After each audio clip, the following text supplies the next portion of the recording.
السلام علیکم ورحمۃ اللہ وبرکاتہ۔ اشہدو ان لا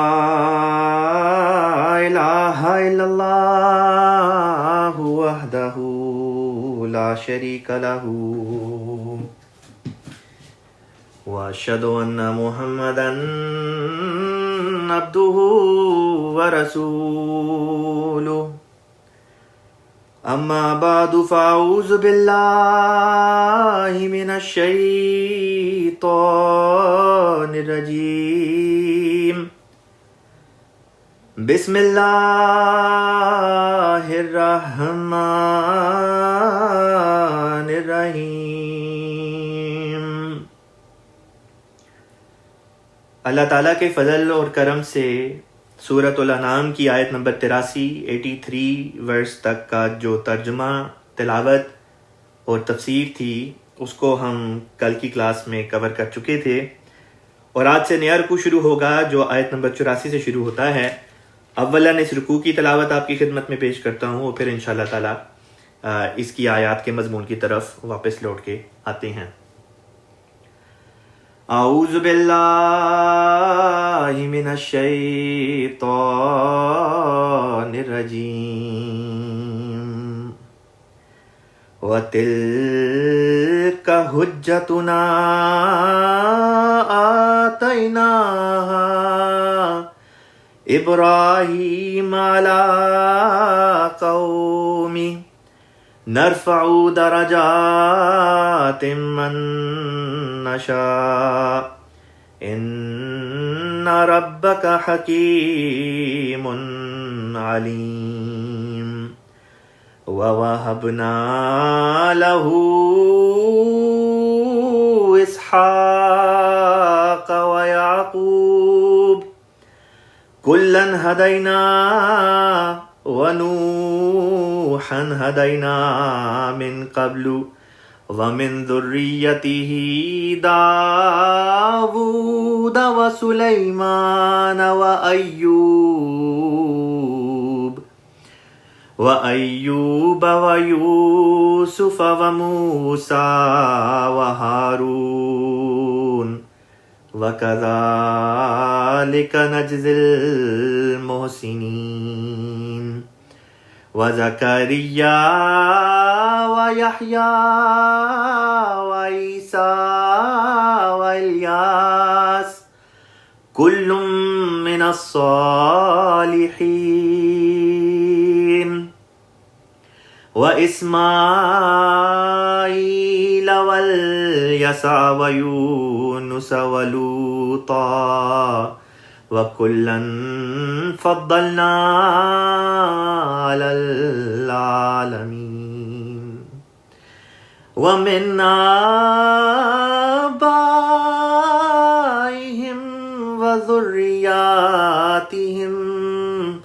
وَإِخْوَانِهِمْ وَاجْتَبَيْنَاهُمْ وَهَدَيْنَاهُمْ إِلَى صراط مستقيم۔ ذلك هدى الله يهدي به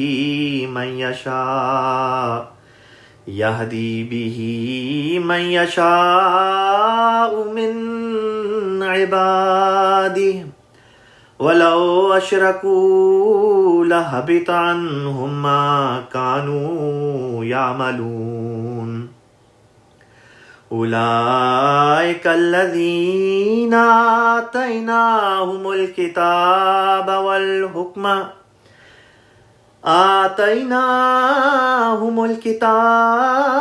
والحكم والنبوة فإن يكفر بها هؤلاء فقد وكلنا بها قوما ليسوا بها بكافرين۔ أولئك الذين هدى الله فبهداه مقتده قل لا أسألكم عليه أجرا إن هو إلا ذکریٰ للعالمین۔ الحمدللہ یہاں پہ اس رکوع کی تلاوت جو ہے وہ مکمل ہوئی۔ اب آیت نمبر 84 یعنی 84 کی طرف چلتے ہیں، جو اس رکوع کی پہلی آیت بنتی ہے۔ اس رکوع سے پہلے جو مضمون چل رہا تھا وہ حضرت ابراہیم علیہ السلام کا وہ ڈیبیٹ ہے جو آپ کا اپنی قوم کے ساتھ 3 دن تک چلتا رہا، اور اس میں 3 مختلف مقامات پہ رات کے وقت آپ نے بعض دلائل پیش کیے۔ مثلا پہلی رات آپ نے یہ دلیل پیش کی کہ دیکھو یہ ستارہ جو ہے جس کی تم پرستش کرتے ہو، کیا یہ میرا خدا ہے، یہ میرا رب ہے؟ لیکن جب وہ دن کی روشنی میں غروب ہو گیا، غائب ہو گیا، تو آپ نے لوگوں کے سامنے یہ بات پیش کی کہ یہ خدا کس طرح ہو سکتا ہے جو غروب ہو جائے۔ اسی طریق پر اگلے دن آپ نے چاند کی مثال پیش کی کہ کیا یہ میرا رب ہے، کیونکہ آپ کی قوم کا ایک حصہ چاند کی پرستش کرتا تھا۔ لہٰذا جب دن کی روشنی میں چاند غائب ہو گیا تو پھر آپ نے وہی دلیل پیش کی کہ کیا یہ رب ہو سکتا ہے جو خود غروب ہو جائے۔ چونکہ آپ کی قوم کا بیشتر و اکثر حصہ جو تھا وہ سورج پرست تھے، لہٰذا اگلے دن جو ڈیبیٹ کا غالباً آخری دن بنتا تھا، اس دن آپ نے یہ دلیل پیش کی کہ دیکھو تم سورج کی پرستش کرتے ہو تو کیا یہ میرا رب ہے؟ اور جب رات ہو گئی تو رات کے اندھیرے میں سورج غائب ہو گیا، تو اس پر آپ نے اپنی قوم کے سامنے یہ بات پیش کی کہ یہ کس طرح رب ہو سکتا ہے جو خود غروب ہو جائے۔ تو یہ وہ دلائل تھے جن کے ذریعے سے، اس استدلال کے ذریعے سے ابراہیم علیہ السلام نے اپنی قوم کو جو حق بات تھی اس کی تبلیغ کی۔ اب جس طرح کہ میں نے کل بھی بات یہ پیش کی تھی کہ بعض غیر احمدی علماء یہ کہتے ہیں کہ نعوذ باللہ من ذالک، حضرت ابراہیم علیہ السلام وقتی طور پہ واقعتاً ان چیزوں کو اپنا رب بنا بیٹھے تھے، نعوذ باللہ من ذالک، گویا کہ ابراہیم علیہ السلام نے شرک کیا۔ یہ آیت جو جہاں سے یہ رکوع شروع ہوتا ہے یہ ثابت کرتی ہے کہ ابراہیم علیہ السلام نے پہلی بات تو یہ کہ کوئی شرک نہیں کیا، دوسرا یہ کہ آپ نے طرز استدلال کے طور پہ یہ بات پیش کی، دلیل کے طور پہ، ایک الزامی جواب کے طور پہ آپ نے یہ بات پیش کی۔ اور جس طرح کسی چیز کو ٹھوکر لگانے کے لیے اس کو ٹھونگا مارا جاتا ہے، اسی طریق پر ابراہیم علیہ السلام نے یہ بات پیش کی کہ یہ میرا رب ہے۔ استفہامیہ جس کو ہم سوال کہتے ہیں، اس طرح پہ ریٹوریکل کوشچن کی صورت میں ابراہیم علیہ السلام نے یہ سوال کیا کہ کیا یہ میرا رب ہو سکتا ہے جو خود غروب ہو جاتا ہے۔ تو یہ آیت جو آیت نمبر 84 ہے، جہاں سے آج کا یہ کلاس کا جو مضمون ہے وہ شروع ہوتا ہے، اس میں اللہ تعالیٰ نے یہ بات جو تھی ہمیں بتائی کہ یہ در حقیقت دلائل جو تھے اللہ تعالیٰ نے ابراہیم علیہ السلام کو الہام کیے تھے، اللہ تعالیٰ نے خود سکھائے تھے۔ لہٰذا اللہ تعالیٰ فرماتا ہے وَتِلْكَ حُجَّتُنَا، وَتِلْكَ، اور یہ حجتنا ہماری حجت ہے، ہمارے دلائل تھے، آتیناہا، ہم نے عطا کیے، ہم نے دیے، کس کو دیے؟ ابراہیم کو، علی قومہ، اس کی قوم کے خلاف، یعنی کہ ابراہیم علیہ السلام کو ہم نے یہ حجت عطا کی تھی اس کی قوم کے خلاف۔ وہ حجت کیا تھی؟ وہ حجت یہ دلائل تھے جو ابراہیم علیہ السلام نے پیش کیے۔ اسی رکوع میں آگے چل کے ایک اور آیت آتی ہے، آیت نمبر 89، جہاں پہ اللہ تعالیٰ نے یہ بات بھی ہمیں بیان کر دی کہ انبیاء شرک نہیں کیا کرتے، نہ نبوت ملنے سے پہلے کرتے اور نبوت ملنے کے بعد تو سوال ہی نہیں پیدا ہوتا۔ تو انبیاء شرک سے کلیتاً پاک ہوتے ہیں جب ان کی پیدائش ہوتی ہے اور جب ان کی وفات ہوتی ہے، اس کے درمیان کے حصے میں شرک کا شائبہ بھی ان کی زندگی میں شامل نہیں ہو سکتا۔ تو آیت نمبر 89 جس طرح انشاءاللہ تعالیٰ آگے چل کے ہم پڑھیں گے، اس میں اللہ تعالیٰ نے ذکر کیا وَلَوْ أَشْرَكُوا لَحَبِطَ عَنْهُمْ مَا كَانُوا يَعْمَلُونَ، کہ اگر یہ خدا کے انبیاء جو تھے اگر یہ شرک کرتے تو اس کے نتیجے میں ان کے تمام جو نیکیاں تھیں وہ ضائع ہو جاتی، اور اگر کسی شخص کی نیکیاں ضائع ہو جائے تو وہ آگے چل کے نبی کس طرح بن سکتا ہے؟ بس لازمی طور پہ اس کا منطقی نتیجہ یہی نکلے گا کہ خدا تعالیٰ کے نبی شرک کر ہی نہیں سکتے۔ اب میں مضمون کو لے کے آگے چلتا ہوں۔ اللہ تعالیٰ بیان فرماتا ہے نرفعو، ہم رفع کرتے ہیں، ہم بڑھاتے ہیں، بلند کرتے ہیں، درجات کے لحاظ سے، من نشا، جس کو ہم چاہیں۔ اب دیکھیں اس آیت کے اس ٹکڑے نے حضرت عیسیٰ علیہ السلام کی تمام تر جو بحث ہماری چلتی ہے غیر احمدی علماء کے ساتھ، اس کو اسے فکرے میں سمو دیا۔ غیر احمدی کہتے ہیں کہ جی رفع سے مراد ہوتی ہے کسی کو جسم کے ساتھ آسمان پہ لے کے چلے جانا، اور اس ڈیفینیشن کے لحاظ سے ان کے نزدیک اس قسم کا رفع صرف عیسیٰ علیہ السلام کا ہوا ہے، جبکہ اللہ تعالیٰ فرماتا ہے رفع تو درجات کے لحاظ سے ہوتا ہے، اور اللہ تعالیٰ جس کا چاہے کرے، صرف عیسیٰ علیہ السلام کا نہیں بلکہ اللہ تعالیٰ کے تمام انبیاء کا رفع ہوا، اللہ تعالیٰ کے تمام نیک بندوں کا رفع ہوتا ہے، جو جب سے روز اول سے، یعنی کہ جب سے دنیا بنی، جب سے بنی نوح انسان مارز وجود میں آیا اور نیکیاں بجا لایا، اس وقت سے لے کے قیامت تک جتنے نیک لوگ ہوں گے ان کا رفع اللہ تعالیٰ کرے گا۔ لہٰذا اللہ تعالیٰ نے فرمایا نرفع درجات من نشاء، جس کا ہم چاہیں ہم رفع کرتے ہیں۔ یہ نہیں فرمایا کہ رفع ہم صرف عیسیٰ علیہ السلام کا کرتے ہیں، فرمایا جس کا چاہیں ہم رفع کرتے ہیں۔ بس اس آیت کے اس فقرے نے عیسیٰ علیہ السلام کی وفات بھی ثابت کر دی، کیونکہ یہ وہ رفع درجات ہوا کرتے ہیں جو بعد وفات ہوا کرتا ہے۔ فرمایا ان ربک، یقیناً تمہارا رب حکیم علیم، حکیم ہے یعنی صاحب حکمت، علیم صاحب علم۔ جب ہم کہتے ہیں کہ اللہ تعالیٰ صاحب علم ہے تو مراد یہ ہوتی ہے کہ کوئی بھی چیز اللہ تعالیٰ کے علم سے باہر نہیں، ہر چیز کا علم اللہ تعالیٰ کے علم میں داخل ہے۔ دیکھیں کچھ آیات پہلے اللہ تعالیٰ نے یہ مضمون بھی بیان کیا کہ کوئی بھی پتا خدا کے اذن کے بغیر یا خدا کے علم کے بغیر نہیں گرتا۔ یہاں تک کہ میں نے یہ بھی مثال دی کہ اگر آپ یہ سوچیں کہ اس دنیا میں کتنے درخت ہیں اور پھر ان درختوں پہ کتنے پتے ہوں گے، اور اللہ تعالیٰ فرماتا ہے کہ ایک پتا بھی ایسا نہیں جو اللہ تعالیٰ کے علم سے باہر ہو۔ یہ اللہ تعالیٰ نے اپنے علم کی ایک مثال ہمیں سمجھانے کے لیے دے دی۔ اسی طرح پر اللہ تعالیٰ کے جو کلمات ہیں ان کے بارے میں اللہ تعالیٰ نے ایک مقام پہ فرمایا کہ اگر دنیا میں پائے جانے والے جتنے بھی دریا ہیں، جتنے بھی سمندر ہیں، نہریں ہیں، یہ سب کے سب جتنے بھی ہیں یہ سب کے سب انک بن جائے، روشنائی بن جائے، سیاہی بن جائے، اور دنیا میں جتنے بھی درخت ہیں ان کے آپ قلم بنا لیں، تب بھی اللہ تعالیٰ کی جو باتیں ہیں، اللہ تعالیٰ کا جو کلام ہے، اس کے کلمات ہیں، وہ ضبط تحریر میں لائے نہیں جا سکتے کیونکہ وہ اتنے زیادہ ہیں۔ اللہ تعالیٰ فرماتا ہے اگر اتنے ہی دریا اور اتنے ہی درخت بطور قلم کے تم اور بھی لے آؤ، تب بھی اللہ تعالیٰ کی باتیں، اللہ تعالیٰ کا کلام جو ہے وہ ضبط تحریر میں آ ہی نہیں سکتا۔ اس سے اللہ تعالیٰ کے علم کا لامحدود ہونا ظاہر ہوتا ہے۔ تو جب ہم کہتے ہیں کہ اللہ تعالیٰ علیم ہے تو اس سے مراد یہ ہوتی ہے کہ کوئی بھی چیز ایسی نہیں جو اللہ تعالیٰ کے علم سے باہر ہو۔ اب ہم اگلی آیت کی طرف چلتے ہیں، نہایت ہی دلچسپ مضمون اللہ تعالیٰ بیان کر رہا ہے۔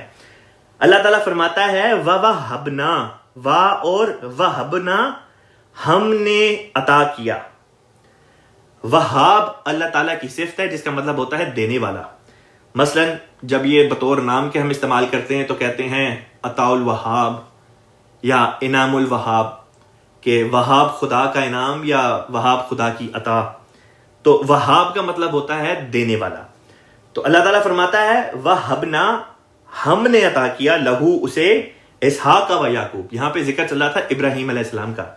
کہ ابراہیم کو ہم نے دیا، کیا دیا؟ فرمایا اسحاق و یعقوب، یعنی اسحاق علیہ السلام جو ان کی پہلی بیگم سے ان کے لڑکے ہوئے جو کہ اللہ تعالیٰ کے نبی بھی تھے، و یعقوب، اور آگے سے اسحاق علیہ السلام کے بیٹے یعقوب علیہ السلام جن کو اسرائیل کا لقب بھی دیا گیا، اور یہ بھی آگے سے اللہ تعالیٰ کے نبی تھے۔ یعنی کہ بیٹے اور پوتے کے بارے میں اللہ تعالیٰ نے یہاں پہ ذکر کیا۔ پھر فرمایا کلن ہدینا، سب کے سب کو ہم نے ہدایت دی، وَنُوحًا، اور نوح کو بھی ہدینا، ہم نے ہدایت دی، من قبل، اس سے پہلے، وَمِن ذُرِّيَّتِهِ، اور اس کی ذریت میں سے، یعنی اب آگے ذریت کا ذکر شروع ہو گیا ابراہیم علیہ السلام کی، کہ ان کی ذریت میں سے داود و سلیمان،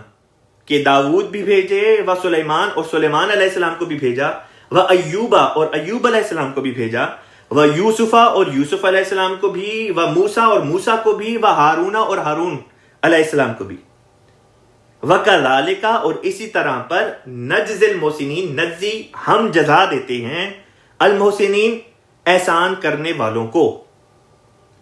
وَزَكَرِيَّا، اور زکریہ کو بھی، وَيَحْيَا، اور یحییٰ کو بھی، وَعیسیٰ، اور عیسیٰ کو بھی، وَإِلیاس، اور الیاس نبی علیہم الصلاۃ، ان سب نبیوں کے اوپر اللہ تعالیٰ کی سلامتی ہو، ان سب کو اللہ تعالیٰ فرماتا ہے اللہ تعالیٰ نے بھیجا۔ پھر فرمایا کل من الصالحین، سب کے سب، کل سب کے سب، من الصالحین صالح لوگوں میں سے تھے۔ پھر یہاں پہ اللہ تعالیٰ نے اگلی آیت میں بعض اور انبیاء کا ذکر کیا، فرمایا و اسماعیل، اور اسماعیل، والیسع، اور یسع نبی، الیسع نبی، و یونسا، اور یونس نبی، و لوطا، اور لوط علیہ السلام، و کلن، اور سب کو، فضلنا، ہم نے فضیلت بخشی، علی العالمین، تمام جہانوں پر۔ یہاں پہ بعض باتیں ہیں جن کو کھول کر وضاحت کے ساتھ بیان کرنے کی ضرورت ہے۔ پہلی بات جو یہاں پہ بیان کرنے والی ہے وہ یہ کہ اللہ تعالیٰ نے فرمایا ان تمام انبیاء کو وَكُلًّا فَضَّلْنَا عَلَى الْعَالَمِينَ، سب کے سب کو ہم نے فضیلت بخشی تمام جہانوں پر۔ اب سوال یہ کہ تمام جہانوں پر اللہ تعالیٰ فرماتا ہے کہ اسماعیل علیہ السلام کو بھی اللہ تعالیٰ نے فضیلت بخشی تھی، اوپر جو مختلف انبیاء کا ذکر آیا ان سب کو اللہ تعالیٰ نے تمام جہانوں پر فضیلت بخشی، تو تمام جہانوں پر بیک وقت کس طرح سے ان سب کو فضیلت مل گئی؟ پتہ چلا کہ یہاں پہ ہر نبی کا اپنا دور مراد تھا، کہ ہر نبی کو اس کے دور میں اللہ تعالیٰ نے اس وقت کی جتنے بھی لوگ تھے ان کے اوپر اللہ تعالیٰ نے اس کو فضیلت بخشی، یہ مراد ہے۔ اس سے وہ مسئلہ سالو ہو جاتا ہے جو عیسائی احباب حضرت مریم علیہ السلام کے بارے میں آیت پیش کرتے ہیں، یا یہود جو ہیں وہ قرآن کی آیت پیش کرتے ہیں کہ دیکھو بنی اسرائیل کے بارے میں اللہ تعالیٰ نے فرمایا ہے کہ اللہ تعالیٰ نے بنی اسرائیل کو تمام جہانوں پر فضیلت بخشی، یا یہ کہ حضرت مریم کے لیے بھی اسی قسم کے الفاظ آئے کہ اللہ تعالیٰ نے ان کو تمام جہان کی عورتوں پر فضیلت بخشی۔ تو بس اس آیت سے یہ مضمون واضح ہو گیا کہ تمام جہانوں پر فضیلت بخشنے سے مراد ان لوگوں کے موجودہ وقت کے لوگ مراد تھے۔ لہٰذا جب ہم کہیں گے کہ حضرت مریم کو اللہ تعالیٰ نے تمام جہانوں پر فضیلت بخشی یا تمام جہانوں کی عورتوں پر فضیلت بخشی، تو اس سے مراد یہ ہوگی کہ مریم علیہ السلام کے وقت میں جتنی بھی عورتیں دنیا میں موجود تھیں ان کے اوپر اللہ تعالیٰ نے ان کو فضیلت بخشی،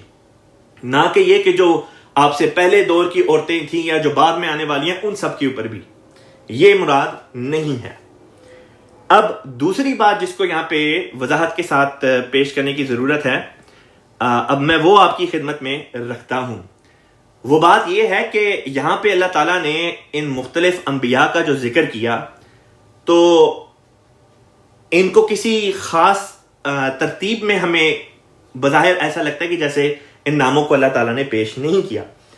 مثلا اللہ تعالیٰ نے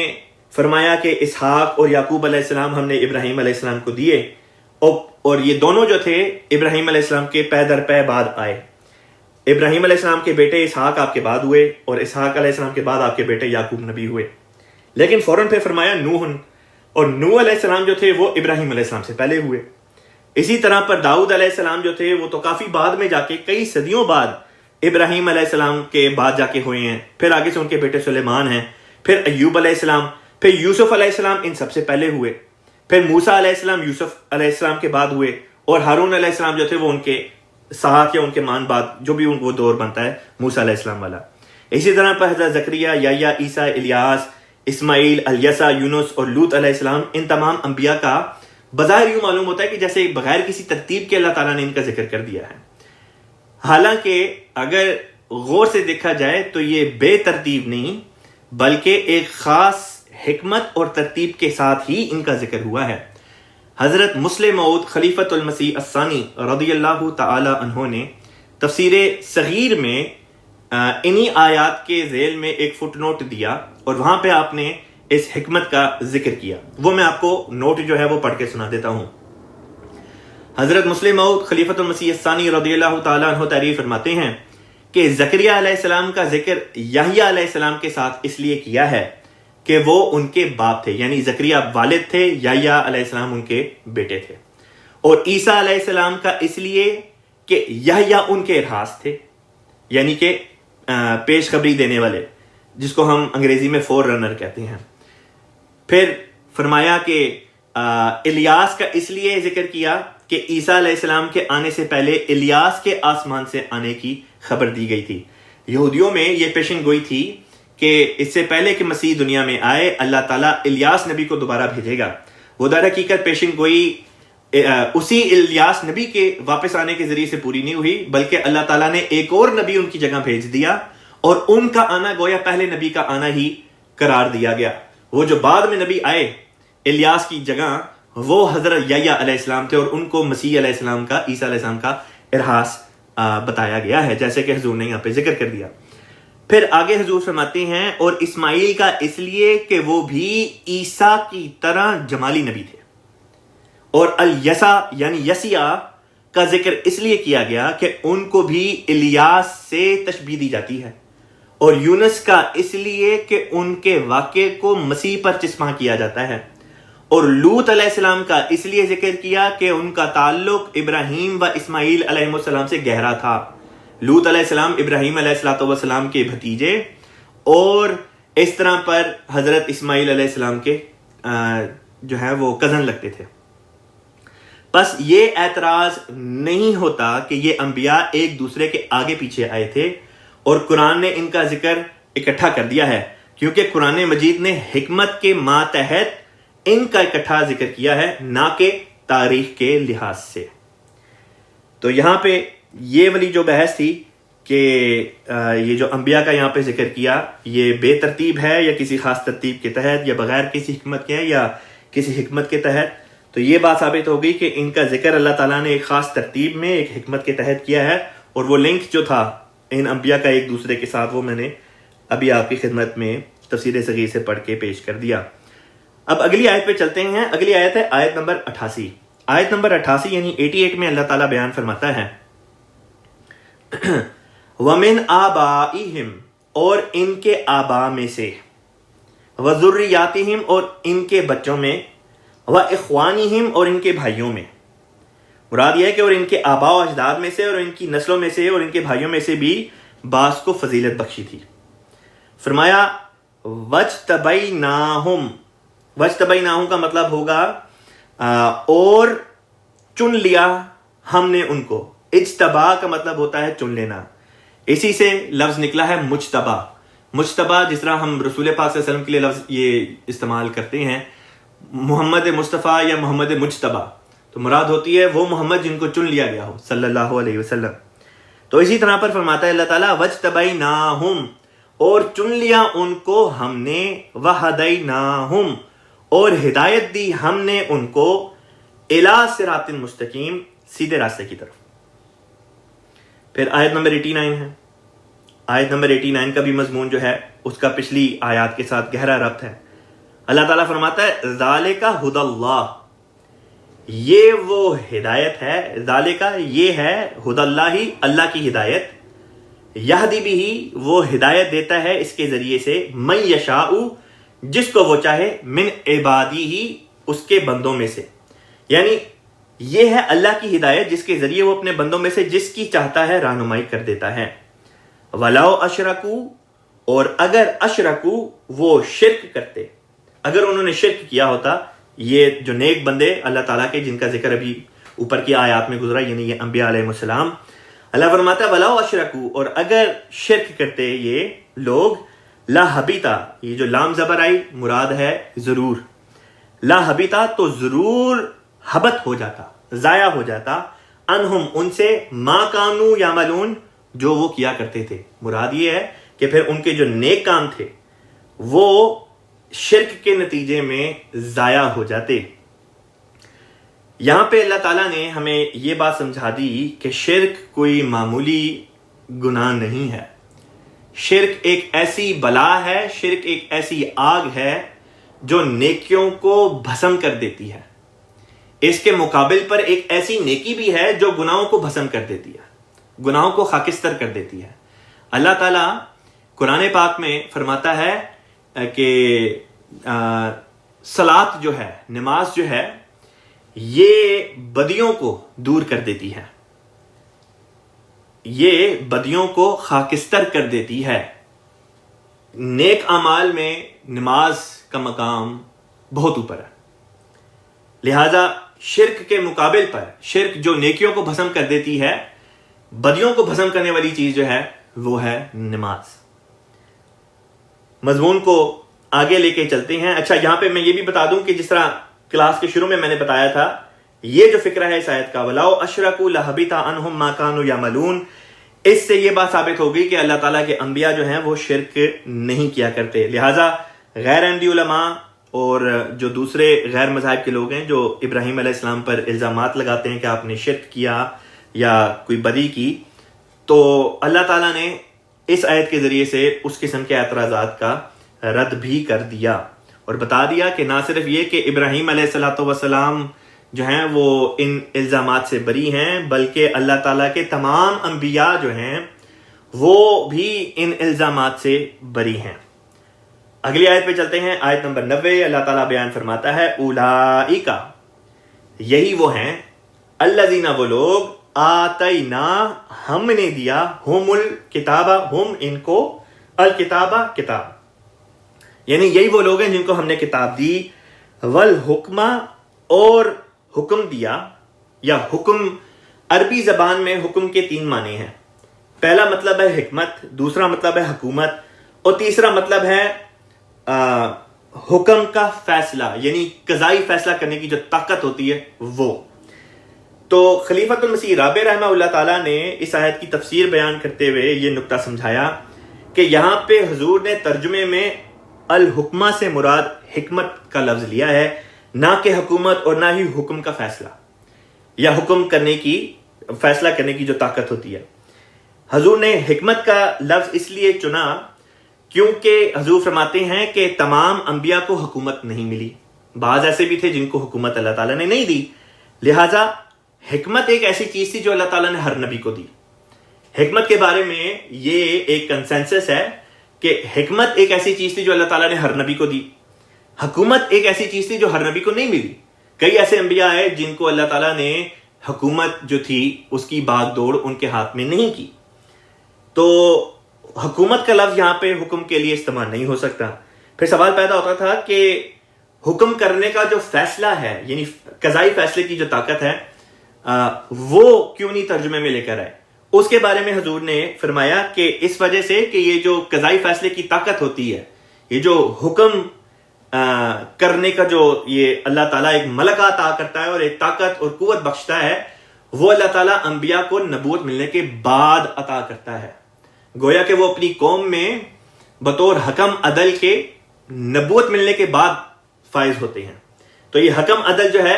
یہ ان کی جو طاقت آتی ہے ان کو اللہ تعالیٰ کی طرف سے یہ نبوت کے بعد ملتی ہے. اور اسی لیے آپ نے یہ لفظ جو تھا حکم کا فیصلہ یا قضائی فیصلے کرنے کی جو طاقت ہے، اس کو بھی ترجمے میں سے رہنے دیا اور صرف حکمت کا لفظ حکم کے لیے استعمال کیا. یہاں پہ اللہ تعالیٰ نے ایک یہ بھی بات بیان کی کہ ان تمام انبیاء کو اللہ تعالیٰ نے کتاب دی اور حکمت عطا کی، اور پھر فرمایا والنبوہ، اور نبوت عطا کی. اب سوال یہ پیدا ہوتا تھا کہ اللہ یہاں پہ فرماتا ہے کہ ہر نبی کو کتاب دی، حالانکہ واقعتاً اس طرح نہیں ہوا. واقعتاً ہر نبی کو اللہ تعالیٰ نے کتاب براہ راست کوئی نہیں دی. مثلا ابراہیم علیہ السلام کو اللہ تعالیٰ نے کتاب دی جو ان کی شریعت تھی، لیکن آگے سے ابراہیم علیہ السلام کے دونوں بیٹے جو اللہ تعالیٰ کے نبی ہوئے، اسماعیل علیہ السلام اور اسحاق علیہ السلام، دونوں نے اپنے باپ کی شریعت پر عمل کیا، ان کو اپنی الگ سے کوئی شریعت یا کوئی کتاب نہیں ملی. اسی طرح پر یعقوب علیہ السلام تھا، یعقوب علیہ السلام کو بھی کوئی نئی شریعت نہیں ملی، بلکہ وہ بھی اپنے دادا کی شریعت یعنی ابراہیم علیہ السلام کی شریعت کے اوپر ہے. یوسف علیہ السلام تھا، یوسف علیہ السلام کو بھی کوئی نئی شریعت نہیں تھی ملی، وہ بھی اپنے پردادا یعنی ابراہیم علیہ السلام کی شریعت کے اوپر ہی عامل رہے. تو اس سے یہ پتہ چلتا ہے کہ ہر نبی کو تو کتاب نہیں ملی، لیکن اس آیت میں اللہ تعالیٰ فرماتا ہے کہ ہر نبی کو کتاب دی. اس بات کا حل اس طرح پر نکلتا ہے کہ یہاں پہ ہر نبی کو کتاب ملنے سے مراد یہ ہے کہ ہر نبی کو کتاب کا علم دیا گیا. بعض نبی تھے جن کو باقاعدہ براہ راست اللہ تعالیٰ نے شریعت عطا کر دی، مثلا نوح علیہ السلام ہیں، موسیٰ علیہ السلام ہیں، ابراہیم علیہ السلام بھی ہیں، رسول پاک صلی اللہ علیہ وسلم ہیں. تو وہ نبی جن کو اللہ تعالیٰ نے کتاب دینی تھی ان کو تو براہ راست کتاب دے دی. بعض ایسے تھے جن کو کتاب یعنی شریعت تو نہیں دی، لیکن شریعت کا علم ان کو دے دیا، اور وہ اس طرح پر اس شریعت کے وارث ہو گئے، اس کتاب کے وارث ٹھہرائے گئے. اللہ تعالیٰ نے قرآن پاک میں ایک ایسی آیت نازل فرمائی جس میں اللہ تعالیٰ ذکر فرماتا ہے کہ دیکھو اللہ تعالیٰ نے موسیٰ علیہ السلام کے بعد ان کی امت میں پے در پے انبیاء بھیجے، اور ان انبیاء کا کام کیا تھا؟ یحکمون بہن نبیون، کہ وہ اس تورات کے ذریعے سے، اس شریعت، اس کتاب کے ذریعے سے جو موسیٰ علیہ السلام کو دی گئی تھی، ان کی قوم میں قضائی فیصلے کیا کرتے تھے. ان کی قوم میں جو نیکی اور بدی کے فیصلے تھے یا جو بھی معاملات ان کے پیش آتے تھے، یہ انبیاء اللہ تعالیٰ کے اس کتاب کے ذریعے سے فیصلے کیا کرتے تھے. تو اس سے پتہ چلتا ہے کہ انبیاء کو کتاب دیے جانے سے مراد یہ نہیں ہے کہ ہر نبی کو اللہ تعالیٰ الگ سے کتاب دیتا ہے. مراد یہ ہے کہ جن کو براہ راست کتاب دینی تھی ان کو براہ راست دے دی، اور باقی جن کو براہ راست کتاب نہیں دی ان کو اسی کتاب کا علم دے دیا،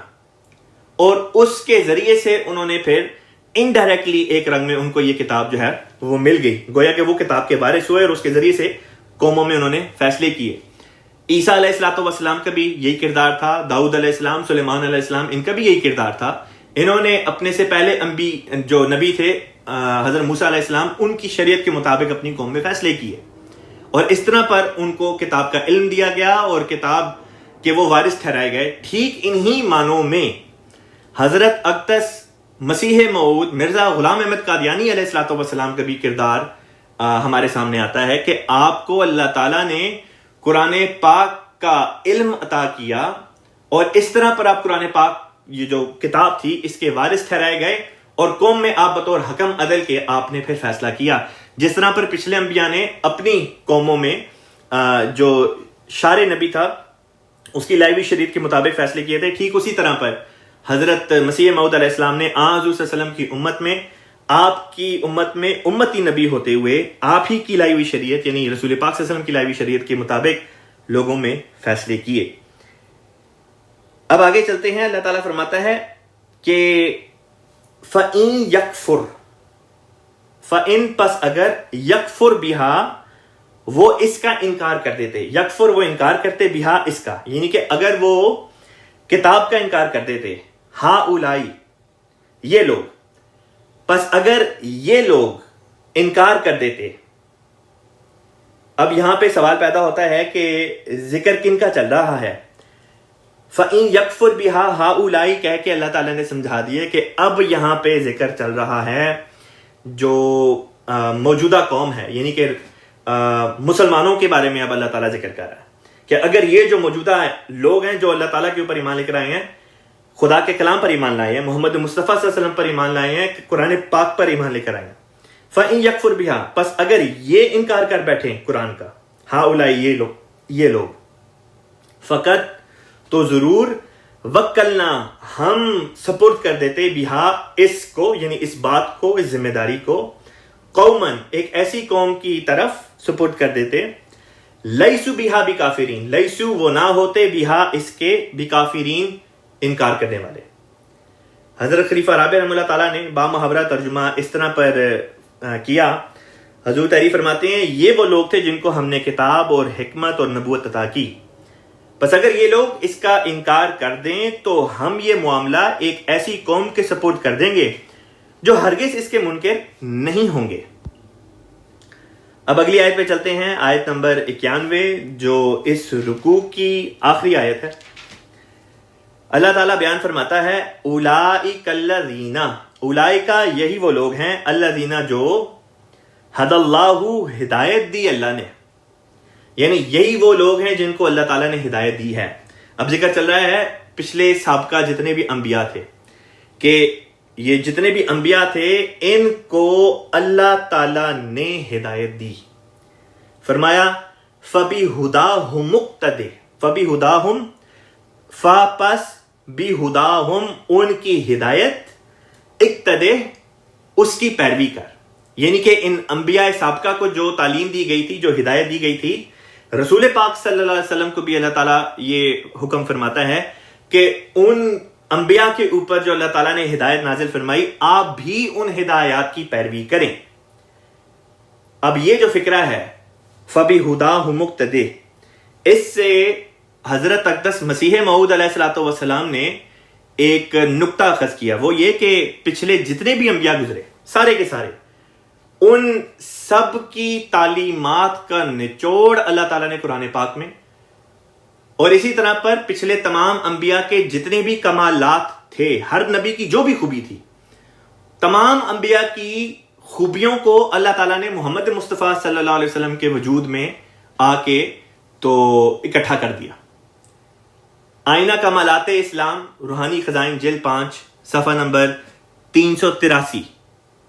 343 اس پر حضرت مسیح موعود علیہ الصلوۃ والسلام نے جو تحریر لکھی ہے اسی آیت کی تفسیر کرتے ہوئے اب میں وہ آپ کے سامنے پیش کرتا ہوں. ایک پیراگراف ہے وہ میں آپ کو پڑھ کے سنا دیتا ہوں. حضور تحریر فرماتے ہیں کہ ہمارے نبی صلی اللہ علیہ وسلم تمام انبیاء کے نام اپنے اندر جمع رکھتے ہیں کیونکہ وہ وجود پاک جامع کمالات متفرقہ ہے. پس وہ موسیٰ بھی ہے اور عیسیٰ بھی اور آدم بھی اور ابراہیم بھی اور یوسف بھی اور یعقوب بھی. اسی کی طرف اللہ جل شانہ اشارہ فرماتا ہے فَبِهُدَاهُ مُقْتَدِهْ، یعنی اے رسول اللہ تو ان تمام ہدایات متفرقہ کو اپنے وجود میں جمع کر لے جو ہر یک نبی خاص طور پر اپنے ساتھ رکھتا تھا. پس اس سے ثابت ہے کہ تمام انبیاء کی شانیں حضرت صلی اللہ علیہ وسلم کی ذات میں شامل تھیں، اور در حقیقت محمد صلی اللہ علیہ وسلم کا نام صلی اللہ علیہ وسلم اسی کی طرف اشارہ کرتا ہے، کیونکہ محمد کے یہ معنی ہیں کہ بغایت تعریف کیا گیا، اور غایت درجہ کی تعریف تبھی متصور ہو سکتی ہے کہ جب انبیاء کے تمام کمالات متفرقہ اور صفات خاصہ یعنی خاص صفات حضرت صلی اللہ علیہ وسلم میں جمع ہوں. چنانچہ قرآن کریم کی بہت سی آیتیں جن کا اس وقت لکھنا موجب طوالت ہے اسی پر دلالت کرتی بلکہ بصراحت بتلاتی ہیں کہ حضرت صلی اللہ علیہ وسلم کی ذات پاک باعتبار اپنی صفات اور کمالات کے مجموعہ انبیاء تھی، اور ہر یک نبی نے اپنے وجود کے ساتھ مناسبت پا کر یہی خیال کیا کہ میرے نام پر وہ آنے والا ہے، یعنی کہ جو خاتم النبیین ہوگا وہ میرے نام پر ہی آئے گا. ہر نبی کا جو ہے حضور فرماتے ہیں کہ یہی ایک خیال تھا. اور قرآن کریم ایک جگہ فرماتا ہے کہ سب سے زیادہ ابراہیم سے مناسبت رکھنے والا یہ نبی ہے. اور بخاری میں ایک حدیث ہے جس میں حضرت صلی اللہ علیہ وسلم فرماتے ہیں کہ میری مسیح سے بشدت مناسبت ہے اور اس کے وجود سے میرا وجود ملا ہوا ہے. پس اس حدیث میں حضرت مسیح کے اس فکرے کی تصدیق ہے کہ وہ نبی میرے نام پر آئے گا. سو ایسا ہی ہوا کہ ہمارا مسیح صلی اللہ علیہ وسلم جب آیا. اب اس فکرے میں حضرت مسیح موعود علیہ السلام نے رسول پاک صلی اللہ علیہ وسلم کو ہمارا مسیح کہا ہے، یعنی مسلمانوں کا جو اول مسیح ہے وہ مسیح کا مطلب ہوتا ہے بچانے والا، وہ در حقیقت اور کوئی نہیں بلکہ حضرت محمد مصطفیٰ صلی اللہ علیہ وسلم ہے. لہذا آپ فرماتے ہیں سو ایسا ہی ہوا کہ ہمارا مسیح صلی اللہ علیہ وسلم جب آیا تو اس نے مسیح ناصری کے ناتمام کاموں کو پورا کیا اور اس کی صداقت کے لیے گواہی دی اور ان تہمتوں سے اس کو بری قرار دیا جو یہود اور نصارہ نے اس پر لگائی تھیں، اور مسیح کی روشنی کو خوشی پہنچائی، مسیح کی روح کو خوشی پہنچائی. یہ مسیح ناصری کی روحانیت کا پہلا جوش تھا جو ہمارے سید ہمارے مسیح خاتم الانبیاء صلی اللہ علیہ وسلم کے ظہور سے اپنی مراد کو پہنچا. فالحمدللہ. جیسا کہ اس لمبے اقتباس سے یہ بات کھل کر ظاہر ہو گئی کہ فَبِهُدَاهُ مُقْتَدِي کا یہ جو فکرہ تھا کہ ان تمام انبیاء سابقہ کی جو ہدایتیں تھیں ان کے اوپر عمل کرے اور ان کو اپنی ذات میں اکٹھا کر لیں. اس سے مراد یہ نہیں تھی کہ حضور صلی اللہ علیہ وسلم پچھلے انبیاء کی پیروی کریں. حضرت خلیفۃ المسیح رابع رحمہ اللہ تعالیٰ بیان کرتے ہیں کہ محمد صلی اللہ علیہ وسلم کسی نبی کی پیروی کرنے کے لیے بنائے نہیں گئے بلکہ ان تعلیمات کی پیروی کے لیے بنائے گئے جو اللہ تعالیٰ نے ان انبیاء سابقہ کو دی تھیں. یہاں پر حضرت خلیفہ رابع رحمہ اللہ تعالیٰ نے یہ بات بھی ہمیں سمجھا دی کہ حضور صلی اللہ علیہ وسلم کسی اور نبی کی پیروی نہیں کرتے بلکہ ان انبیاء کی لائی ہوئی تعلیمات کی آپ نے پیروی کی ہے، لیکن کسی نبی کی پیروی نہیں کی.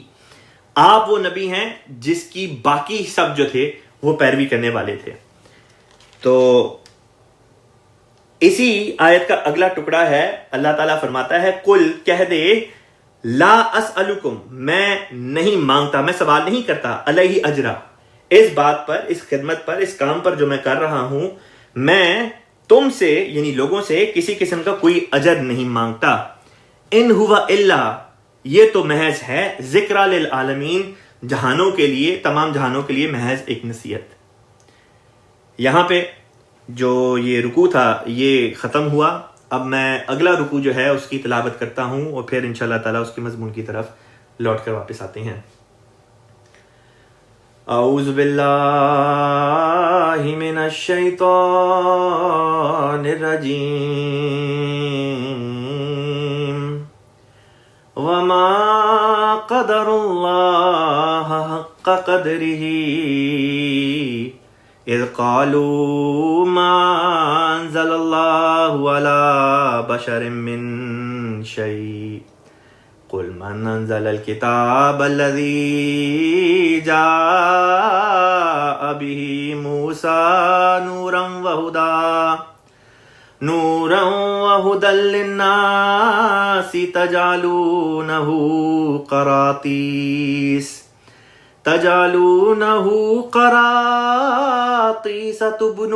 تبدونها وتخفون كثيرا وعلمتم ما لم تعلموا انتم ولا آباؤكم قل اللہ ثم ذرهم في خوضهم يلعبون. وَهَذَا كِتَابٌ أَنزَلْنَاهُ مُبَارَكٌ مُصَدِّقُ الَّذِي بَيْنَ يَدَيْهِ وَلِتُنذِرَ أُمَّ الْقُرَى وَمَنْ حَوْلَهَا وَالَّذِينَ يُؤْمِنُونَ بِالْآخِرَةِ يُؤْمِنُونَ بِهِ وَهُمْ عَلَى صَلَاتِهِمْ يُحَافِظُونَ. وَمَنْ أَظْلَمُ مِمَّنِ افْتَرَى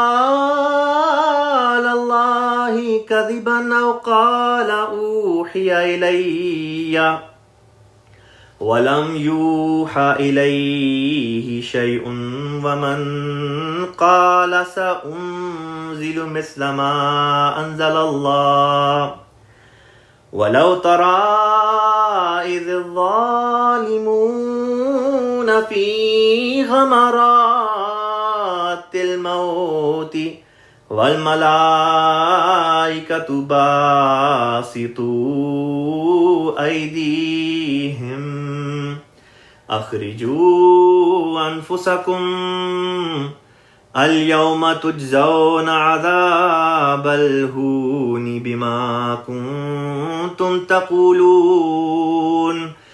بِمَا كُنْتُمْ تَقُولُونَ عَلَى اللَّهِ غَيْرَ الْحَقِّ وَكُنْتُمْ عَنْ آيَاتِهِ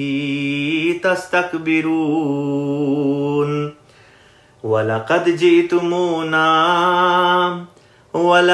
جِئْتُمُونَا فُرَادَى كَمَا خَلَقْنَاكُمْ أَوَّلَ مَرَّةٍ وَتَرَكْتُمْ مَا خَوَّلْنَاكُمْ وَرَاءَ ظُهُورِكُمْ وَمَا نَرَى مَعَكُمْ شُفَعَاءَكُمُ الَّذِينَ زَعَمْتُمْ أَنَّهُمْ فِيكُمْ شُرَكَاءُ لَقَدْ تَقَطَّعَ بَيْنَكُمْ وَضَلَّ عَنْكُمْ مَا كُنْتُمْ تَزْعُمُونَ. یہاں پر یہ رکوع جو ہے اس کی تلاوت مکمل ہوئی. اب اس رکوع کی پہلی آیت یعنی آیت نمبر 92 کی طرف چلتے ہیں. اللہ تعالیٰ آیت نمبر 92 یعنی 92 میں فرماتا ہے وَمَا قَدَرُ اللَّهَ حَقَّ قَدْرِهِ. وما اور نہیں قدرو انہوں نے قدر کی اللہ کی حق کا قدر ہی جیسا کہ اس کی قدر کیے جانے کا حق تھا. اذ قالو جب ان لوگوں نے کہا ما انزل اللہ، ما نہیں، انزل اللہ نازل کیا اللہ تعالیٰ نے، علی بشرن کسی بشر پر، من شیء کوئی بات، یعنی کہ وہ لوگ جو جب یہ کہتے ہیں کہ اللہ تعالیٰ نے کسی بشر پر، کسی انسان پر کوئی وحی نازل نہیں کی، تو اس وقت وہ اللہ تعالیٰ کی قدر کا جو حق ہے اس کو ادا کرنے والے نہیں ہوتے، وہ اللہ تعالیٰ کی اس وقت قدر نہیں کر رہے ہوتے۔ خلیفۃ المسیح رابع رحمہ اللہ تعالیٰ نے یہاں پہ ایک تفسیری نکتہ جو بیان فرمایا وہ یہ تھا، حضور فرماتے ہیں کہ اگر وحی کو بیچ میں سے نکال دیا جائے، اگر یہ کہا جائے کہ اللہ تعالیٰ نے کسی نبی پر وحی نہیں کی، کسی انسان پر وحی نہیں کی، اور یہ کہ یہ ساری باتیں جو ہیں یہ انسان نے خود ہی گھڑ لی ہیں، تو حضور فرماتے ہیں اس طرح پر تمام کائنات کا جو کاروبار ہے، یعنی کہ تمام کی تمام کائنات کی تخلیق ہی بے سود اور بے فائدہ ٹھہرتی ہے، جبکہ اللہ تعالیٰ خود سورہ رحمان میں یہ بات، یہ نکتہ سمجھا ہمیں چکا ہے کہ وما خلقت ھذا باطلا، کہ اللہ تعالیٰ نے زمین و آسمان کو، کائنات کو جو پیدا کیا ہے تو بے مقصد پیدا نہیں کیا، لہٰذا اللہ تعالیٰ نے جو خدا کا کلام ہے اس کو بطور دلیل کے پیش کیا کہ دیکھو اگر اس کائنات کا کوئی مقصد ہے تو اس مقصد کو سمجھنے کے لیے سب سے بہترین ذریعہ وہ لوگ ہیں جن کو خود اللہ تعالیٰ وہ مقصد سمجھا دے، اور وہ کون تھے؟ وہ اللہ تعالیٰ کے نبی تھے۔ پھر اللہ تعالیٰ کی جو وحی ہے یا اللہ تعالیٰ جس طرح پر انسانوں سے کلام کرتا ہے وہ صرف انبیاء تک ہی محدود نہیں رہتا، بلکہ اللہ تعالیٰ انبیاء سے نچلے درجے پہ جو ہزاروں کروڑوں لوگ گزرے ہوں گے، صدیق کے درجے پہ، ولی اللہ کے درجے پہ، اللہ تعالیٰ نے ان سے بھی ہم کلام ہوا۔ پھر اللہ تعالیٰ صدیق کے بعد نیچے اترے تو شہید کا درجہ ہے، ان سے ہم کلام ہوا، ہوتا ہے، آگے بھی ہوگا۔ پھر صالحین کا درجہ ہے، اللہ تعالیٰ ان میں سے بھی کئیوں کے ساتھ ہم کلام ہوتا ہے۔ اور صرف یہ بات نہیں کہ اللہ تعالیٰ انہی لوگوں کے ساتھ ہم کلام ہوتا ہے، بلکہ کئی دفعہ ایسا ہوتا ہے کہ اللہ تعالیٰ کسی بد کے ساتھ بھی ہم کلام ہو جاتا ہے، اللہ تعالیٰ کسی برے شخص کو بھی الہام کر دیتا ہے۔ بعض دفعہ تو اللہ تعالیٰ، مسیح موعود علیہ الصلوۃ والسلام نے یہ نکتہ حقیقت الوحی میں پیش کیا کہ بعض دفعہ کبھی کوئی الہام یا کوئی سچا خواب اللہ تعالیٰ جو پیشہ ور خواتین ہوتی ہیں جو برے کام کرتی ہیں ان کو بھی کبھی کبھار اگر کوئی سچا خواب آ جائے یا کوئی اگر ایک الہام ہو جائے تو یہ اس سے یہ نہیں سمجھنا چاہیے کہ جیسے وہ لوگ نیک ہیں، یا یہ کہ الہام کوئی چیز ہی نہیں، یہ تو کسی کے اوپر بھی ہو سکتا ہے۔ بات یہ کہ اللہ تعالیٰ ہر انسان کو اس کی زندگی میں کم از کم ایک کوئی نہ کوئی ایسا واقعہ، کوئی نشان، کوئی چیز ضرور دکھا دیتا ہے تاکہ اس کے اوپر بھی حجت ہو جائے کہ اللہ ہے اور اللہ تعالیٰ ہم کلام ہوتا ہے۔ اب نبی کے ساتھ جس رنگ میں خدا ہم کلام ہوتا ہے وہ معیار بہت اوپر کا ہے،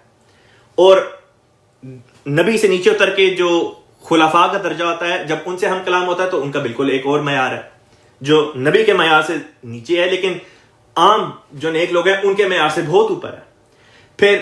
خلفاء کے درجے سے نیچے اتریں، اولیاء کا جو درجہ آتا ہے اس میں پھر اللہ تعالیٰ ہم کلام ہوتا ہے، لیکن ان کے ساتھ خدا کی ہم کلامی اور خلفاء یا خلفاء سے اوپر کے لوگوں کے ساتھ یعنی انبیاء کے ساتھ خدا کی ہم کلامی کا رنگ، اس کی ادائیں بالکل مختلف ہیں۔ اسی طرح پر اولیاء سے نیچے اتر کے جو عام عوام الناس ہوتی ہے، جب اللہ ہم سے ہم کلام ہوتا ہے، عوام الناس سے ہم کلام ہوتا ہے، عام لوگوں سے ہم کلام ہوتا ہے، تو اس کی کیفیت اور کمیت بالکل مختلف ہوتی ہے۔ اور میں نے یہ بھی نکتہ بیان کرنا تھا کہ اللہ تعالیٰ تو یہ فرماتا ہے کہ اللہ تعالیٰ شہد کی مکھی کو بھی الہام کر دیتا ہے، وحی کر دیتا ہے، صرف انسانوں کے ساتھ ہی یہ چیز خاصہ نہیں۔ تو جب ایک چیز صرف انسانوں کے ساتھ یا صرف انبیاء کے ساتھ مخصوص نہیں بلکہ اللہ تعالیٰ نے اس کا کچھ نہ کچھ نمونہ سبھی کو دے دیا، یہاں تک کہ جو سائنسدان ہیں بہت سے ایسے ہیں جن کا خدا کی ذات پہ ایمان بھی نہیں ہوتا، ان کو بھی اللہ تعالیٰ بعض دفعہ خواب کے ذریعے سے رہنمائی کر دیتا ہے۔ میں ایک مثال آپ کو دیتا ہوں۔ ایک بڑا مشہور سائنسدان گزرا ہے جس نے بنزین کا جو فارمولا تھا اس کی جو تخلیق میں اس کا کافی اہم کردار تھا، فریڈرک کوکولے اس کا نام تھا۔ تو فریڈرک آگسٹ کوکولے کے بارے میں کہتے ہیں کہ اس نے بنزین کا اٹامک فارمولا تیار کرنا تھا لیکن اس کو سمجھ نہیں تھی آ رہی کہ اس کی شیپ کس طرح سے ہو، تو وہ جب ایک مقام پہ جا کے پھنس گیا، ایک رنگ میں کہتے ہیں کہ اس نے ہار مان لی،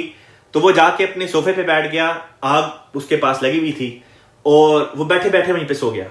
اسی نیند کے عالم میں اس نے خواب دیکھا کہ ایک سانپ ہے، کہ وہ ایٹم ہیں اور ایٹم جو ہیں وہ گول گول دائرے میں ناچ رہے ہیں، اور انہوں نے اچانک ایک سانپ کی شکل اختیار کر لی اور اس سانپ کی دم اس کے منہ میں ہے، یعنی سانپ کی اپنی دم سانپ کے اپنے منہ میں، اور اس طرح پر ایک گول دائرہ بن گیا. اور جب وہ نیند سے بیدار ہوا تو اس کو سمجھ آئی کہ بنزین کا جو اٹامک فارمولا ہے اس کی شکل یوں بنتی ہے گول دائرے میں رنگ کے طور پہ. اس طرح پر اس نے جو ہے وہ جو بھی اس کی تھیوری تھی، جو بھی اس کا مضمون تھا، وہ اس نے پیش کیا. تو اس طرح پہ یہ تو میں نے آپ کے سامنے ایک مثال پیش کیا. اسی طرح سے ایک سائنسدان گزرے ہیں ہندوستان کے،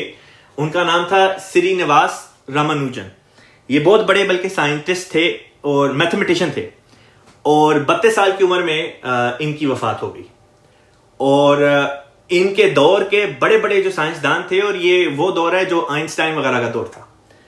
ان کے دور کے بڑے بڑے سائنسدان کہتے تھے کہ اگر جینیس کا لیول ہو تو سری نواس رامانوجن کا لیول 100 پہ ہوگا. یہ بہت اعلیٰ درجے کا ان کو میتھمیٹیشین اور اعلیٰ دماغ والا بندہ سمجھا جاتا تھا. تو کہتے ہیں کہ انہوں نے اپنی 32 سالہ زندگی میں 4000 کے قریب ایکویشنز اور مختلف قسم کی جو ان کی ڈسکوریز تھی وہ انہوں نے دنیا کے سامنے پیش کی. رامانوجن خود ایک دفعہ یہ بیان کرتے ہیں کہ کئی دفعہ ایسا ہوتا ہے کہ وہ سوئے ہوتے ہیں اور خواب میں ان کو خدا تعالیٰ کی طرف سے کوئی چیز دکھائی جاتی ہے، اور جب وہ اٹھتے ہیں تو وہ اس کو لکھ لیتے ہیں اور وہ چیز ہو بہو اسی طرح ہوتی ہے. تو اللہ تعالیٰ جب لوگوں کو گائیڈ کرتا ہے، الہام کرتا ہے، تو اس کے لیے یہ بھی شرط نہیں رکھی کہ الہام خدا کے صرف اور صرف نیک بندوں پر ہی ہو یا صرف انبیاء کے اوپر ہی اللہ تعالیٰ کی وحی نازل ہو. اللہ تعالیٰ تو کسی پہ بھی کر سکتا ہے. ہاں،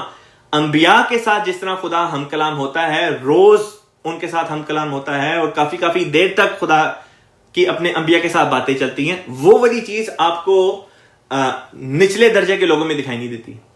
یا نیکوں سے جس طرح خدا ہم کلام ہوتا ہے، جب بد کے ساتھ اگر ہم کلام ہو تو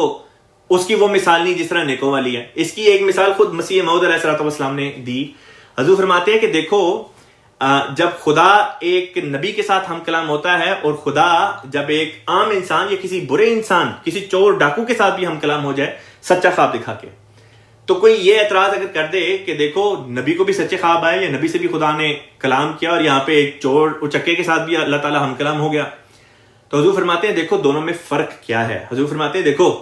ایک بادشاہ ہے جس کے خزانے لامتناہی ہیں، بیش بہار اس کے پاس خزانے ہیں اور دولت ہے، اور اس کے مقابل پر راہ چلتا ایک بھکاری ہے جس کے پاس ایک پیسہ ہے. حضور فرماتے ہیں جس کے پاس ایک پیسہ یا ایک ڈھیلا ہے، اس کا مقابلہ کیا تم بادشاہ کے ساتھ کر سکتے ہو کہ دیکھو اس کے پاس بھی دولت ہے، بادشاہ کے پاس بھی دولت ہے. اس کے پاس دولت تو ہے لیکن وہ صرف ایک ڈھیلا ہے، بادشاہ کے پاس اتنے خزانوں کی دولت ہے کہ جس کو کوئی گن بھی نہیں سکتا. تو ٹھیک اسی طرح پر نبی کی اور ان لوگوں کی مثال ہے جو عوام الناس میں سے ہیں یا برے لوگ ہیں، جن کے ساتھ کبھی زندگی میں ایک یا دو دفعہ اللہ تعالیٰ اگر ہم کلام ہو جائے تو اسے یہ نہیں سمجھنا چاہیے کہ گویا ان کا مقام ایک ہے. تو مضمون یہ چل رہا تھا کہ اللہ تعالیٰ بیان کرتا ہے کہ ان لوگوں نے اللہ تعالیٰ کی قدر کرنے کا حق ادا نہیں کیا جب انہوں نے یہ کہا کہ اللہ نے کسی بشر پر، کسی انسان پر کوئی چیز کبھی نازل کی ہی نہیں. اللہ تعالیٰ اس کے جواب کیا فرماتا ہے؟ فرماتا ہے قل، کہہ دے، من انزل الکتاب، کہہ دے کون ہے، من کون ہے، انزل الکتاب جس نے نازل کیا کتاب کو، الذی جاء، الذی جس کے یا جو، جاء بھی ساتھ آیا موسیٰ، یعنی کہ کون تھا جس نے اس کتاب کو نازل کیا جو موسیٰ لے کر آیا، نوراً وہدی للناس، بطور نور کے اور ہدایت کے لوگوں کے لیے، تجعلونہ، تم لوگوں نے بنا دیا اسے، تجعلونہ تم نے بنایا اسے، ہو اسے، یعنی تم لوگوں نے اس کتاب کو بنا دیا، قراطیسا، یہ کرتاس کی جمع، کرتاس کہتے ہیں صفحے کو، پیپر کو، کاغذ کو، ورک کو. تو قراطیس کا مطلب ہوگا صفحے، یعنی کہ ورک کر دیا. تو اللہ تعالیٰ فرماتا ہے تجعلونہ قراطیسا، تم تھے جس نے اسے ورک بنا بیٹھے، تبدونہا، تم اس کو ظاہر کرتے ہو اس میں سے کچھ، یعنی کہ جو خدا نے کلام موسیٰ علیہ السلام کو دیا، تورات عطا کی، تو تورات میں سے کچھ حصہ تو تم ظاہر کرتے ہو، وَتُخْفُونَ كَثِيرًا، اور اکثر کو تم چھپا دیتے ہو، وَعُلِّمْتُمْ، اور تم سکھائے گئے، مَا لَمْ تَعْلَمُوا، مَا جو لم نہیں تعلمو تم جانتے تھے، یعنی تم کو وہ کچھ سکھایا گیا جو تم پہلے نہیں جانتے تھے. انتم ولا آباؤکم، نہ تم جانتے تھے اور نہ ہی تمہارے آباء و اجداد جانتے تھے. قل اللہ، کہہ دے کہ اللہ، مراد یہ کہ میرا سب کچھ تو خدا ہی ہے. ثم، پھر، ذرہم، چھوڑ دے ان کو، فی خوضہم، ان کی لچر باتوں میں، ان کی فضول گوئیوں میں، یلعبون، کھیلتے ہوئے. کہ مطلب یہ جو لوگ ہیں جو اس قسم کے اعتراض وغیرہ کر رہے ہیں، ان کو ان کی لچر باتوں میں کھیلتے ہوئے چھوڑ دے. اگلی آیت پہ چلتے ہیں. اگلی آیت ہے، اچھا یہاں پہ ایک نقطہ بیان کرنے سے رہ گیا تھا اسی آیت کا جو ہے، اچھا نہیں اس آیت کے نہیں، اگلی آیت کا ہے، وہ میں بیان کرنے لگا ہوں. اللہ تعالیٰ آیت نمبر 93 میں 93 میں بیان فرماتا ہے وَهَذَا کتابٌ، اور یہ کتاب ہے، یہ کتاب یعنی کہ قرآن پاک، انزلناہ، ہم نے اس کو نازل کیا ہے، مبارکن، مبارک یعنی برکت والی بنا کے، برکت کے طور پر ہم نے نازل کیا ہے. مصدق الذی، مصدق الذی کا کیا مطلب ہوگا؟ مصدق کہتے ہیں تصدیق کرنے والا، الذی اس کی، بین یدیہ، بین یدیہ عربی زبان کا محاورہ ہے جس کا مطلب ہوتا ہے وہ جو سامنے ہو. تو اللہ تعالیٰ فرماتا ہے کہ یہ جو کتاب ہے یعنی قرآن پاک، یہ مبارک کتاب ہے اور یہ تصدیق کرتی ہے اس چیز کی جو اس کے سامنے ہے. وَلِتُنذِرَ، وا اور لی تنذرا، یہ جو لی آیا یہ لام تعلیل ہے. لی تنذرا، تو انذار کرے یعنی کہ تو ڈرائے، ام القرا، قرا جو ہے یہ قریہ کی جمع ہے، قریہ کہتے ہیں بستی کو، اور قرا کا مطلب ہوتا ہے بستیاں، شہر، آبادیاں. ام القرا تمام بستیوں کی ماں، ومن حولہا، اور وہ جو اس کے ارد گرد ہیں. اب سوال پیدا ہوتا تھا کہ یہ جو اللہ تعالیٰ نے بیان فرمایا ہے کہ تصدیق، قرآن جو ہے تصدیق کرتا ہے اس کی جو اس کے سامنے ہے، تو اس کے اوپر سوال یہ پیدا ہوتا ہے کہ قرآن کس چیز کی تصدیق کر رہا ہے اور کیا چیز ہے جو قرآن پاک کے سامنے ہے. مراد یہ تھی کہ جو پچھلی کتابیں تھیں، مثلا تورات ہے، انجیل وغیرہ ہے، زبور وغیرہ ہے، دوسری کتابیں، شریعتیں اللہ تعالیٰ نے جو بھی نازل کی، اور شریعت کے علاوہ بھی جو بعض خدا تعالیٰ کی جو وحیاں تھیں، مثلا عیسیٰ علیہ السلام کو جو اللہ تعالیٰ نے وحی دی وہ شریعت نہیں تھی، لیکن بہرحال وحی تو ان کے ساتھ کی. تو اللہ تعالیٰ اس آیت میں فرماتا ہے کہ وہ تمام باتیں جو قرآن کے نزول سے پہلے پہلے نازل ہو چکی تھیں ان کی تصدیق قرآن پاک کرتا ہے. گویا کہ تورات کی باتوں کی تصدیق کرتا ہے، انجیل کی کرتا ہے، زبور کی کرتا ہے، وغیرہ وغیرہ. اس پر بعض مستشرقین وہ لوگ جو اسلام کے اوپر اعتراضات وغیرہ کرتے ہیں، وہ یہ کہتے ہیں کہ دیکھو قرآن میں تضاد ہے. قرآن بعض جگہوں پہ کہتا ہے کہ قرآن بائبل کی تصدیق کرتا ہے، اور بعض دوسری جگہوں پہ قرآن پاک یہ کہتا ہے کہ دیکھو بائبل کرپٹ ہے، بائبل کو بگاڑ دیا گیا. تو بائبل در حقیقت نہیں بگاڑی گئی بلکہ قرآن کے اپنے اندر تضاد ہے. وہ یہ اعتراض پیش کرتے ہیں، اور خاص طور پہ جو پادری ویری تھا اس نے اس قسم کے اعتراضات سب سے زیادہ پیش کیے ہیں. تو اب سوال پیدا ہوتا ہے کہ پھر کیا چیز ہے جس کی قرآن پاک تصدیق کر رہا ہے؟ خلیفۃ المسیح رابع رحمہ اللہ تعالیٰ نے یہ نقطہ بیان کیا کہ دیکھیں قرآن پاک اپنی سے پچھلی کتابوں کی ان باتوں کی تصدیق کرتا ہے جو نمبر 1 غیر مبدل یعنی جو بدلی نہیں گئی، جو اپنی اصل صورت میں تھیں. نمبر 2 جن کا ذکر خود قرآن پاک کے اندر اپنے آپ آ گیا، یعنی کہ جو پچھلی تعلیمات تھیں ان کو اللہ تعالیٰ نے قرآن پاک کے اندر جو بگڑی بھی نہیں تھیں، جو کرپٹ نہیں تھی ہوئی، ان کو اللہ تعالیٰ نے یہاں پہ لا کے اکٹھا کر دیا. یہ وہ تعلیمات تھیں جو یونیورسل اس رنگ میں تھیں کہ وہ ہر وقت کے لیے استعمال ہو سکتی تھی. مثلا یہ کہ سچ بولنا ہے، کسی کا دل نہیں دکھانا، اس قسم کی جو یونیورسل تعلیمات ہوتی ہیں اگر اللہ تعالیٰ نے موسیٰ علیہ السلام کے اوپر نازل کی تو وہی باتیں جو تھی وہ قرآن میں بھی بالآخر آ کے شامل ہو گئیں. اس طرح پر قرآن پاک کی جو ایک آیت ہے جس میں اللہ تعالیٰ فرماتا ہے فیہا کتب قیمہ، کہ قرآن کے اندر اللہ تعالیٰ نے قائم رہنے والی تمام جتنی باتیں تھیں ان سب کو یکجا کر دیا، ان کو اکٹھا کر دیا. اسی طرح پر پیشن گوئیاں تھیں جو بائبل میں رسول پاک صلی اللہ علیہ وسلم یا اسلام یا قرآن یا قبلہ یا آنے والے مسیح موعود علیہ السلام کی بابت جو تھیں، آخری زمانے کی پیشن گوئیاں تھیں، ان کی قرآن پاک نے تصدیق کر دی. تو یہ وہ باتیں جن کی قرآن نے تصدیق کی، اور جن چیزوں کی تصدیق نہیں کی وہ وہی باتیں تھی جن کے اندر بگاڑ پیدا ہو چکا ہوا تھا۔ اگلا نقطہ جو یہاں پہ پیش کرنے والا ہے اس کا تعلق ہے ام القرا سے، لیکن یہ مضمون چونکہ تھوڑا وسیع ہے، اس کو اب میں انشاءاللہ تعالی اگلی کلاس میں پیش کروں گا۔ آخر میں میرے ساتھ درود شریف پڑھ لیں۔ اللہم صلی علی محمد وعلی آل محمد کما صلیت علی ابراہیم وعلی آل ابراہیم انک حمید مجید۔ اللہم بارک علی محمد وعلی آل محمد کما بارکت علی ابراہیم وعلی آل ابراہیم انک حمید مجید۔